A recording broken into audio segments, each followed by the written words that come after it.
nice, clear, long notes. Yeah. And it was beautiful. I felt like I was just kind of gliding on stage when I was singing it. So I forgot what you asked me. I forgot too, but that's okay.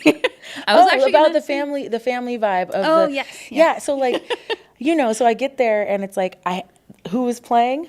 Oscar was on keys. And I was like, and then I had Denny, who plays with me in Bling. Denny was on bass. So I knew like half the musicians on stage, which made me feel very comfortable. But when it comes to playing originals, I'm very particular about the professionalism and the high quality of what my songs come out as. Mm-hmm. So I want to have like the best players with me, because I want to present the best. And if I have to pay them more, then so be it. If I have to wait till they're off tour, so be it. And I work around a lot of these guys' schedules because they're worth it, and they're kind on top of it, and they're family men and family people. And that's what I want to keep in my life. And I have my little family, and I want to make sure that they're able to come into the music industry and entertainment industry if they want to, and do it safely. Like when I teach voice and I do artist development. And my number one thing is educating my students and clients to navigate this industry safely and in a healthy way, because there are drugs and pitfalls and dangers all around in places you don't think they're going to be. And you just have to have the stalwartness and your own boundaries established. And, no, thank you. Or yes, I would love to be a part of that. Because it's going to be good for you. It's going to grow you. So be selective, be strategic, and keep people around you that remind you of family, but also are up to par on their abilities to perform on your level. Because it will destroy relationships. You'll destroy relationships if you grab somebody just because they're a friend. Just because it's your friend does not mean they belong on the stage with you sometimes. Just because they're blood family doesn't mean they belong on the stage with you sometimes. They're on their own path of artistry. And you don't want to... The worst thing that could happen is somebody, and then you have to criticize them. And it's a constructive criticism. It's like, hey, I need you to back off of, doing the backgrounds because your harmonies aren't quite strong enough yet. If you can work on that, then maybe next time, yes, do the backgrounds, but I want to vet it first. And some people really get their feelings hurt over that. I mean, I don't because that's this industry. Sorry, you don't sound good enough for that. Sorry, you're not executing that well enough. Next. Right. Sorry, you're a little too heavy. Next. Your hair's a little too long. Can you cut it? No. Next. You know what? Your hair's a little too poofy. Can you straighten it? Yeah, I can straighten it. You're a little too chunky. Can you lose 10 pounds? When's the gig? Yeah, I could do that. I cannot. Can you put on some weight? Definitely. I will definitely put on some weight for you. But you know what I mean? It's you have to, the strategery. Yeah. Be strategic, yeah. Yeah, I'm happy you're saying that that's one of your points of advice, that constructive criticism is a good thing and you should be open to it if you want to improve and grow, especially in this business. Yeah. So, I have people who are, I've had voice lessons before, and I'm like, I just heard you saying you need to keep them up. That's not an insult. That's amazing. Okay, if you did such a good job, I recorded you. You want to listen back? No, I don't want to watch myself back. Why? Yeah. Why? If you don't want to hear yourself back, why do you think you're okay to get on the stage? You should 100% listen to yourself. I listen to myself and go, oh, God. And then I laugh at it. I used to cry. I bawled my eyes out the first time I recorded myself at the studio I worked at. He's like, oh, here you go. I was like, oh, and he goes, yeah, go listen to it. Put it in my car. I was like, started crying, cried all the way home. I was like, oh my God, I sound terrible. He goes, you just need to practice, get some voice lessons. So I went and got a voice teacher, an opera teacher, because I did my research. And from my research, from what I understand, if you can sing opera vocally, you can sing anything. Yeah. And I loved Phantom of the Opera already. So I got opera lessons from my sculpture professor's wife, and she was great. And it changed my approach and my technique. And then I kept going to the studio, and he was like, your singing's improving. And I started warming up before every recording, before every performance. And now, I mean, I warmed up before I came here because I was going to be talking. So, and I know so many performers, I don't need to warm up. I just go, whoa. And I'm like, that's fine. But how much better would you be? How much less strain on your body? How much less thinking you have to do when you're warmed up? You don't have to go, oh, I got to take an extra deep breath. Remember to, you don't have that because you're ready. Right. And so I'm about efficiency. I cannot stand in anything inefficient. I want things to be as efficient as possible because we all worked so hard. The sound guys are working hard. The singers are working hard. The drummer is doing acrobatics back there, a full, exercise show. Everybody shows up, and everybody should show up equally ready because we have to support each other. And we're all doing different things on stage at the same time. It has to be unified. And if you're not prepared and you're not doing the background work that it takes to get on those stages, then you might not be there very long. You could injure yourself. It's not, singing is for everyone. Singing professionally and expecting to get paid for it over and over and over and over again, that's a job, period. You have to maintain it. It's not like, oh, I'm a good singer and I made it. I don't believe in I made it. I made it the first time I got paid to be on stage. And I continue to make it because I have grown that into my full-time job, into what bought me my home, what feeds my kids, why I can send them to see grandma and grandpa, why I can afford new shoes and a new outfit for the cool show I'm going to go do, because I am disciplined, and it takes a lot of discipline, and you're an entrepreneur when you're working in this industry because I have no manager, I have no agency, I never have. I've just now figured this out, and through trial and error and being willing to be open-minded and being willing to work hard. And I knew I got hired to be a sub on Fremont Street. So when the lead singer has another gig or something opportunity, or maybe she has a cold or something or needs a break, I can step in and the show doesn't get derailed, right? But those are some humongous shoes to fill. She is no joke. So when I got the job, I wasn't even booked to do my first show because I had to learn 30 or 40 songs, right? I wasn't even booked to do the show for 3 months. And I started on a completely new workout routine where I went every single morning. I'd drop my kids off, I'd stretch, I'd go and walk and do my cardio, walk and jog up to 3 to 5 miles, and I'd put the set list and I'd hit play and I would listen to the whole show, and I would sing all my parts out and all my backgrounds full out as I was on the treadmill and doing my weights and doing my calisthenics. Anything I'm doing, if I'm moving, I was singing, because on that, and now I can say I did 30 shows on Fremont Street in the summer. It's 105 degrees at midnight, and I'm jumping up and down, pouring water on myself. Like, it's so hot. But all my notes were right.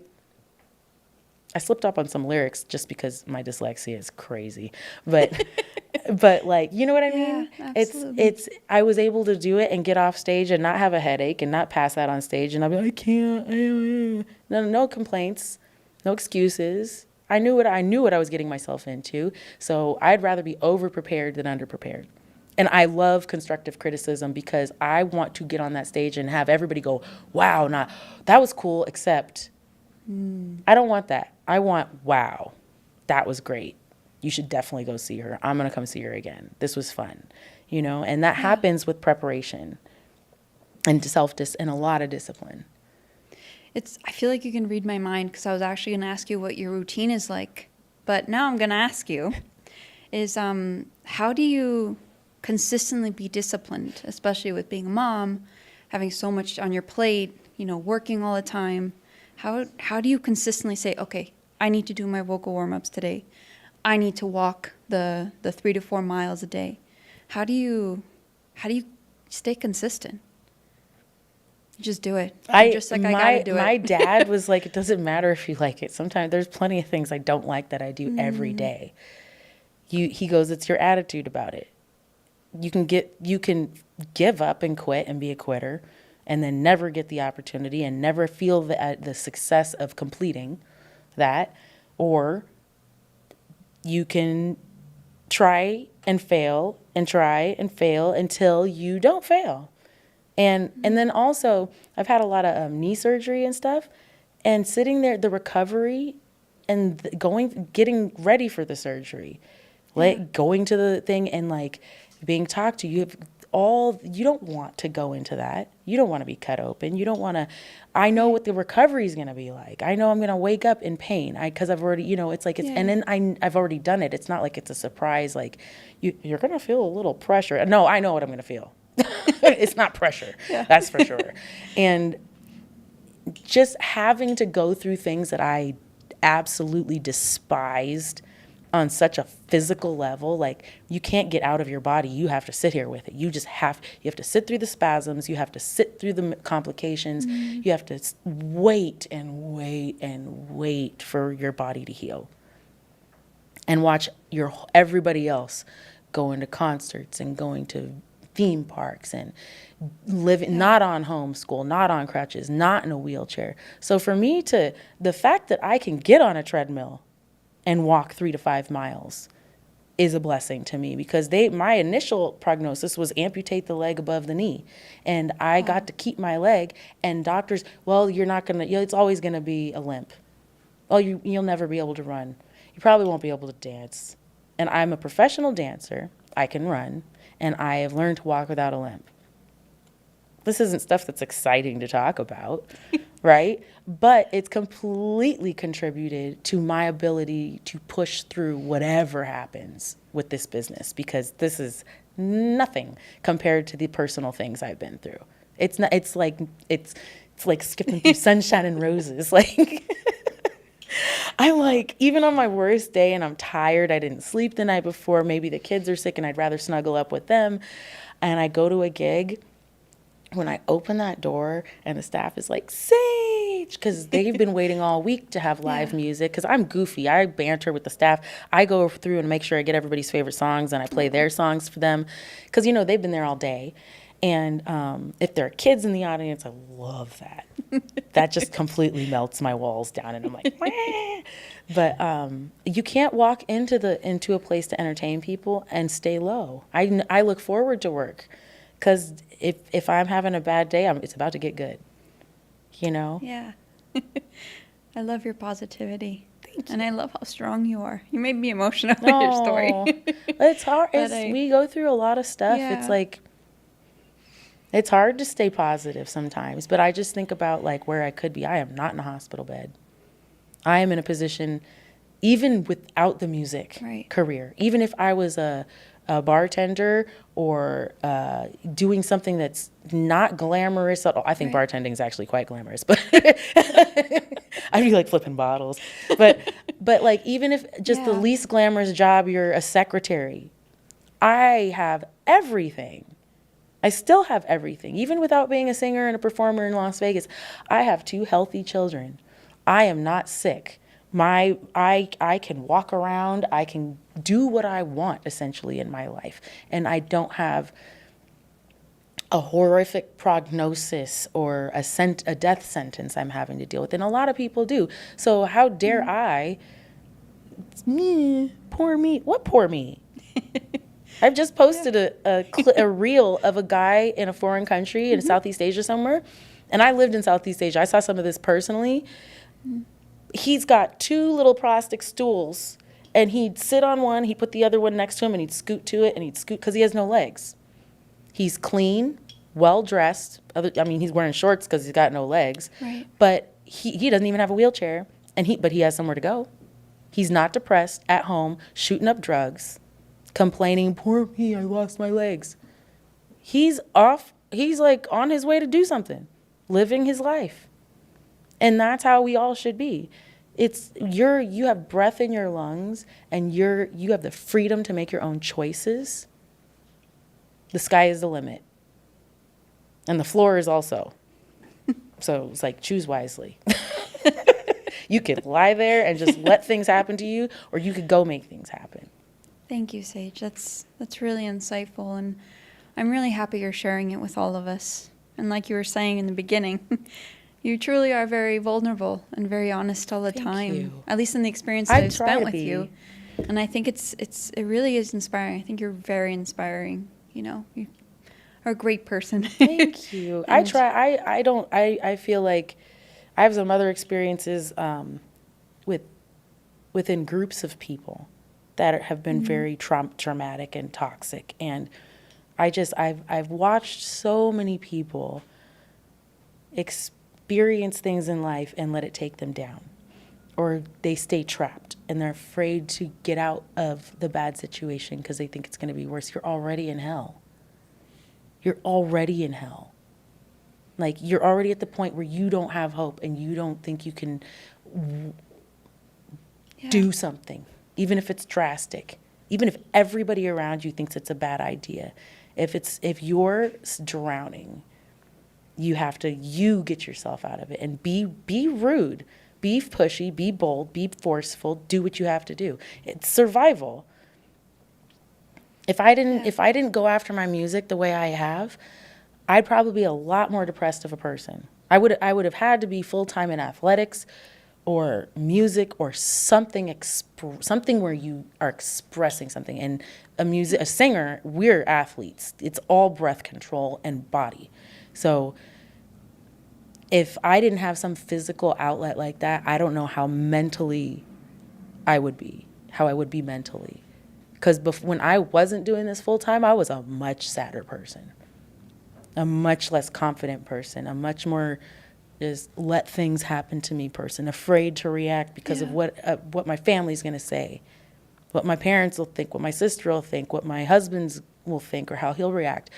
And sometimes even the people closest to you be jealous of your position.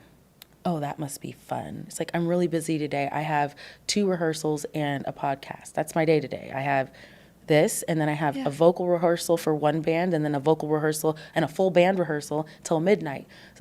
And I mentioned that to somebody today. Oh, must be nice. I'm like, it's actually fabulous.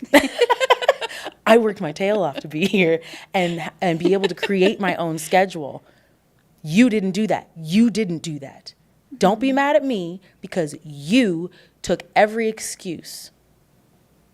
Oh, and played the victim the whole time. It's obviously about something specific. Right. But it's that person who is, from their perspective, they feel left out, left behind. That's not fair, right? But they had their opportunities. They have an opportunity. You can stop saying poor me and go take action. Organize that space in your corner to do your podcast, or call somebody and say, I want to do this. Reach out to that musician that you really, really like. Oh, they're not going to answer me on Instagram. Have you messaged them? They might. I've written famous people on Instagram like, oh my gosh, your show was so awesome. And they messaged me back like, thank you so much. That was so sweet. I was like, that's awesome. Look, And it's like, they're not trying to have a long-term relationship, but you see the kindness in that artist. And they were like, my fan, this audience member loved this so much, they were willing to reach out to me. At least I could like their comment. At least I could say thank you. And that shows who the person is. Again, that's not a victim. That's somebody who appreciates even the random girl at the back who didn't even know the artist's name when you got up there, but now, oh my God, you're so good. That artist is showing how hard they've worked. And that hard work is appreciation. I have so much appreciation, gratitude for you and Ace and my kids being supportive. Like my daughter, I had her style my hair, like check my hair. I'm like, she's my stylist, but she literally is. I'm like, it has to be her approval before I leave the house. I say, is my makeup good? Is there too much blush? She's like, too much blush. She's like, hair needs to be poofier. Not those shoes, mommy. Like she does that, but that's support. Yeah. You know, my son making sure when if he leaves the house while I'm out, he texts me and he makes sure, Mommy, this is where I'm going. I got here safely. Mommy, I'm coming back. I got home safely. That's supportive. They don't want me to worry because they know I'm on stage. Those are little things, but it all adds to it. So when you have people that are negative or jealous or backbiting or just that has no space in your life. Has no space in your life. This like the whole energy in this room is very light. It's full of, you guys just interviewed joy. Yes. Like literal joy, right? And she was just here doing her thing. And there's flowers on the wall. You know, there's more art from other people, right? This is a sculpture by an artist. That lamp was designed by somebody. That bookshelf was designed by somebody. So all of that, the person capturing this recording, he's a master artist of capturing sound and visuals. Like Ace's ability to see a person and say, I know you're going to be good at this, and I know you're going to be good at that, and putting people together. It's amazing. And you need peaceful environments. You can't have people that live in chaos and thrive on chaos and be able to create with freedom and peace. And I mean, even what's that song?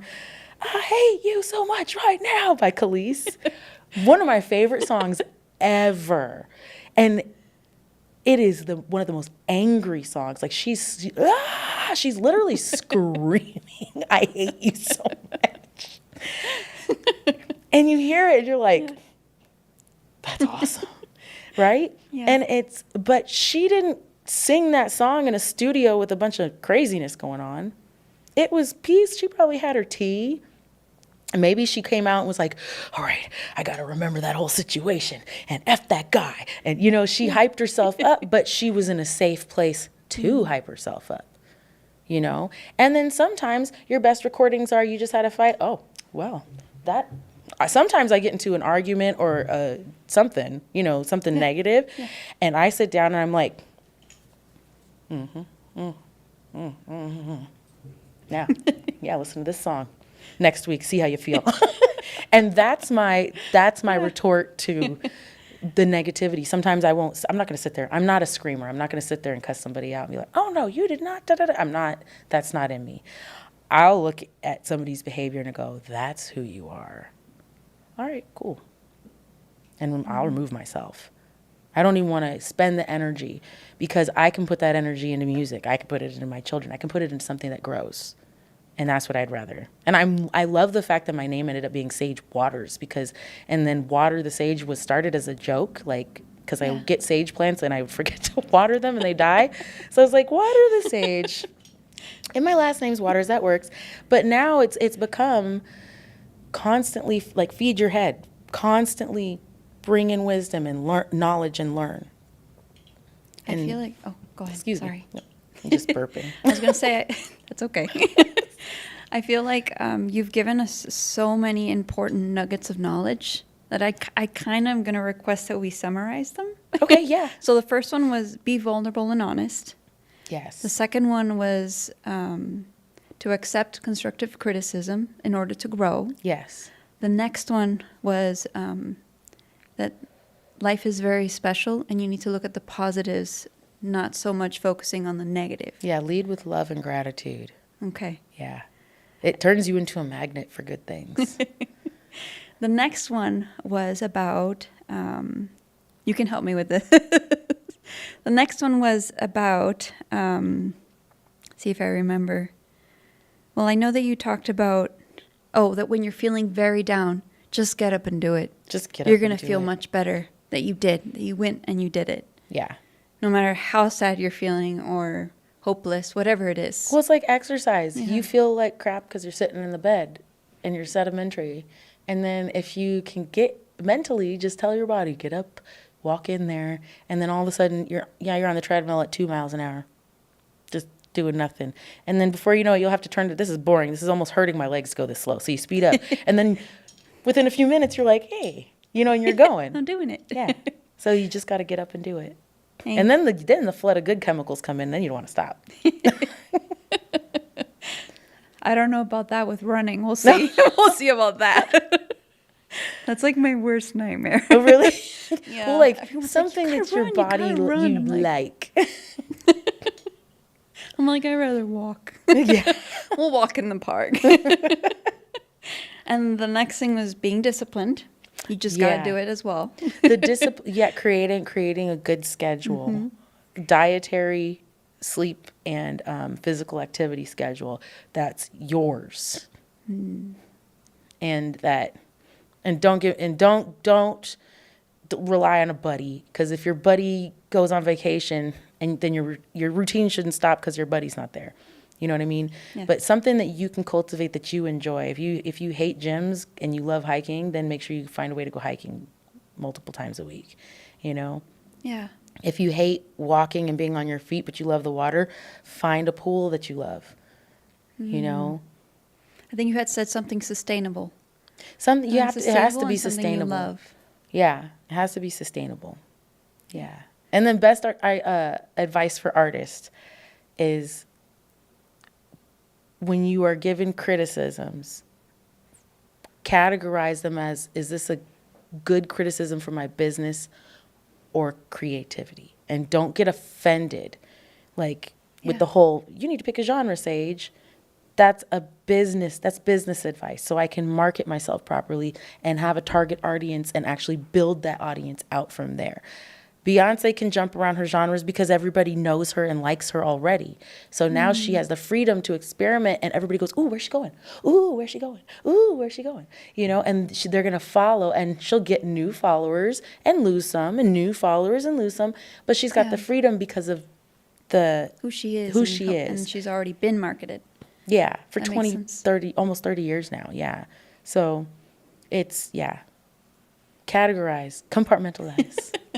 Don't get overwhelmed. Things we don't like.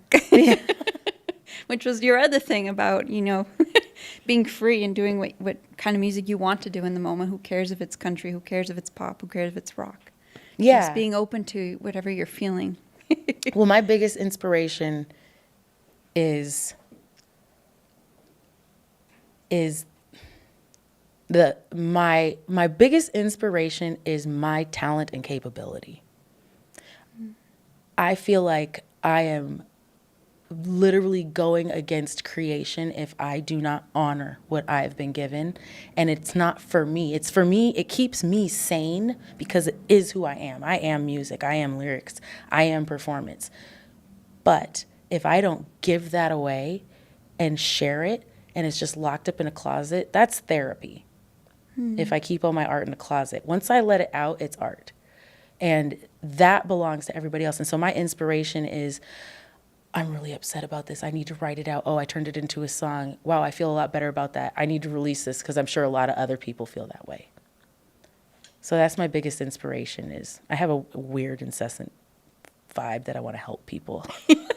I love helping. Wonderful. I'm like, if you're call me if you need anybody to help you move.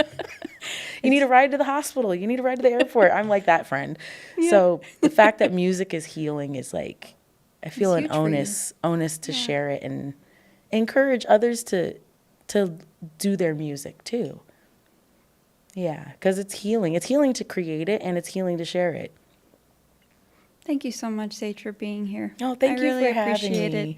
And thank you for giving us all the advice that you've given us. I think they're huge points about life that not a lot of us get to hear. So thank you for sharing that. Oh, you're so and welcome. For being vulnerable. For being vulnerable. Like, you got me going there for a second.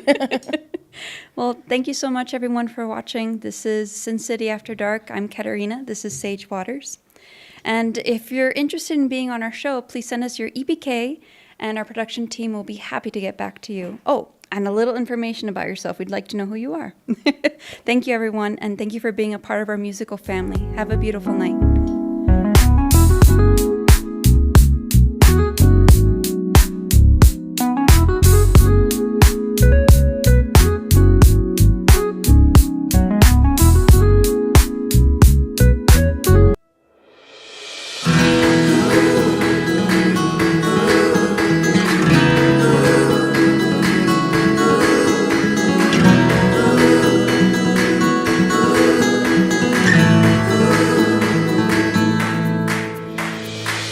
There were days where we thought we wouldn't make it out, but we stuck it out. Today's our day. Today's our day. There were nights we would fight, no end in sight, nothing was right. Tonight's our night. Tonight's our night. I'll fight for you until this life is over. There's no giving up.